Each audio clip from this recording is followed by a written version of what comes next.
जब नरेंद्र मोदी आरएसएस के पूर्ण काले कार्यकर्ता थे, तब उन्होंने हरियाणा में काफी समय काम किया। वो हरियाणा के चप्पे चप्पे को जानते हैं, हरियाणा से पर्सनली अटैच्ड हैं, इसलिए हरियाणा में जीत नरेंद्र मोदी के लिए खास है। ये हरियाणा की जनता के नरेंद्र मोदी पर विश्वास की जीत है। मोदी ने कहा कि आज हरियाणा में झूठ की घुट्टी पर विकास की गारंटी भारी पड़ी। पहली बार हरियाणा में किसी सरकार को जनता ने लगातार तीसरी बार काम करने का मौका दिया। मोदी ने कहा, इस जनादेश की गूंज दूर दूर तक सुनाई देगी। आज नवरात्रि का छठा दिन है। मां कात्यायनी शेर पर विराजमान होकर हाथ में कमल को धारण किए हुए हैं।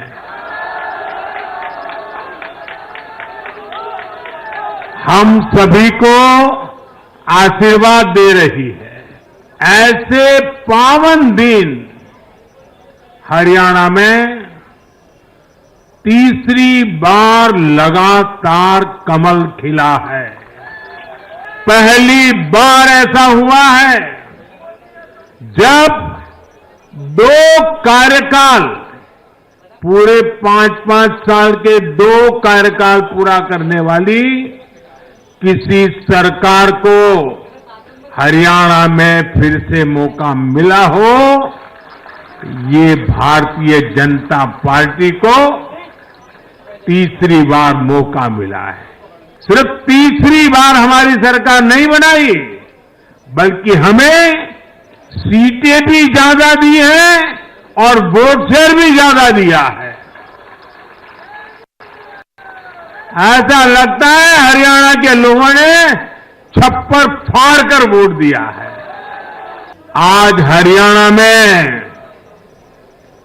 झूठ की गुट्टी पर विकास की गारंटी भारी पड़ी है। जनता ने विकास के मुद्दे पर भाजपा की हैट्रिक लगाई। इस जनादेश की गूंज दूर दूर तक जाएगी। मोदी ने हरियाणा के लोगों का अपने अंदाज में धन्यवाद किया। मोदी ने वादा किया कि हरियाणा में विकास के कामों को और तेज करेंगे। मोदी ने कहा कि बीजेपी की सरकार किसानों, नौजवानों, महिलाओं, दलितों और पिछड़ों सबके लिए काम करेगी, सबकी उम्मीदों को पूरा करेगी।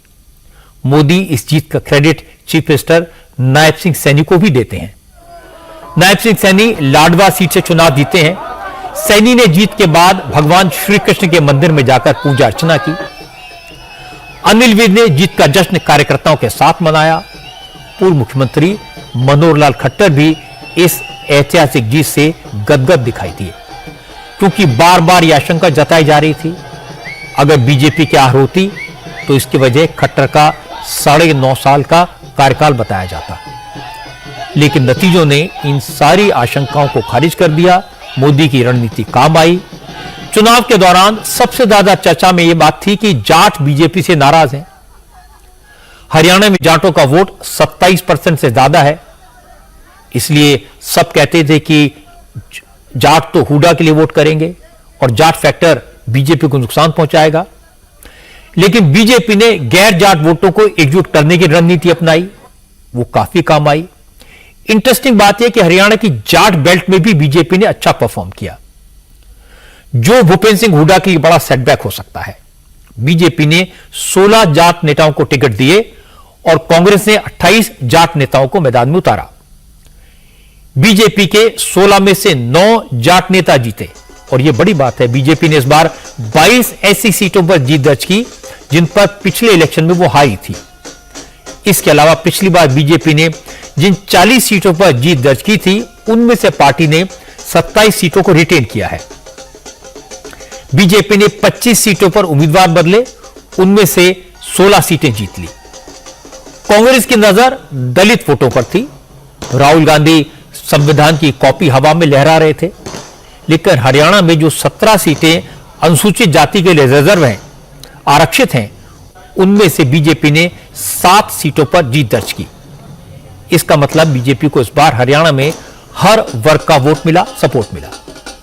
मोदी ने हरियाणा में बीजेपी के हैट्रिक का क्रेडिट पार्टी के कार्यकर्ताओं को दिया, लेकिन आज जैसे ही हरियाणा की तस्वीर साफ हुई, तब से बीजेपी के हर नेता की जुबान पर बस मोदी का नाम था।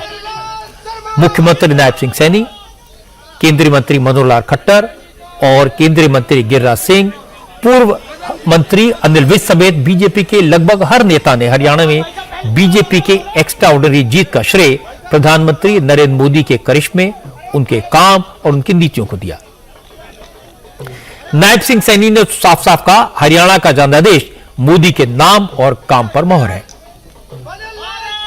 मैं हरियाणा के 2 करोड़ 80 लाख लोगों का दिल से धन्यवाद करता हूं और अपने लोकप्रिय प्रधानमंत्री, विश्व के नेता आदरणीय नरेंद्र मोदी जी, ये पूरा का पूरा श्रेय मैं आदरणीय मोदी जी को देता हूं। उनके आशीर्वाद से, उनकी गाइडलाइन के अंदर उनकी जो नीतियां हैं, उन नीतियों के ऊपर हरियाणा के लोगों ने मोहर लगाई है।